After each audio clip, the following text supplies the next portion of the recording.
নমস্কার, সুপ্রভাত সবাইকে।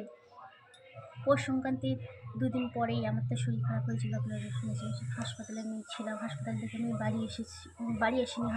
হাসপাতাল থেকে ডাইরেক্ট আমি দিদির বাড়ি আসি, কারণ আমার নিজের সেবা করার কেউ নেই। দিদির বাড়ি অনেক দিন হলো ছিলাম। কাল 31শে ডিসেম্বর ছিল মনে হয়, আজকে জানুয়ারি, আচ্ছা 1 জানুয়ারি। যাই হোক, গতকাল রাতে আমি আসি, এসে এই নতুন একটা জীবন পেয়েছি। আজ থেকে আমার আবার একটা নতুন মা তারা আমাকে একটা নতুন জীবন দান করেছে। তাই আমি সবাইয়ের কাছে জানাতে চাই, আমি আজ বেঁচে ফিরেছি। সত্যি কথা বলতে এই মা তারার জন্য। মা তারার পর ভগবান আছে বলে আজ আমি বেঁচেছি। আজ আমি নিজের শ্বশুরবাড়ি এসেছি। আজ থেকে আবার একটা নতুন জীবন শুরু করবো। এর জন্য আমি আপনাদের এই ভিডিওটা করি। ভিডিও করার কোনো উদ্দেশ্য ছিল না, কারণ আজকে আবার একটা নতুন জীবন পড়েছি। প্রথম থেকে আবার সংসার শুরু করবো। কারণ আমি যেই হাসপাতালে ছিলাম, আমি যদি মরে যেতাম আজ আমাকে দেখতে হতো না। যাই হোক, মা তারা আজকে আমার এই জীবনটা দান করেছে। আজকে আমি এবার নতুন একটা সংসার শুরু করছি। যাই হোক, আপনাদের আশীর্বাদ ভালোবাসা সব আমি খুব ভালো আছি।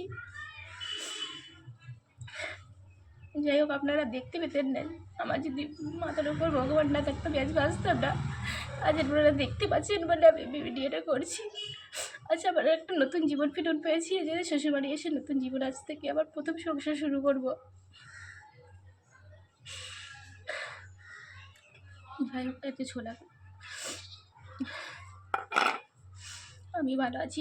ঈশ্বরের কাছে কিছু আমি প্রার্থনা করি না আজ পর্যন্ত। ঈশ্বরের কাছে আমি কিছু চাই না। চাই যে ভগবান তুমি না চাইতেই সব কিছু দেওয়া, বলে কী চাওয়ার আছে। আচ্ছা, আমি বেছে ফিরে এসেছি হাসপাতাল থেকে, সব হচ্ছে ভগবানের কৃপায়। আর যদি ভগবান না থাকতো আমি বেছে ফিরে আসতে পারতাম না। ইচ্ছে আর ভগবানকে কী আছে, নতুন জীবন দান করছে, সৃষ্টি করেছেন সেই সৃষ্টিকর্তা।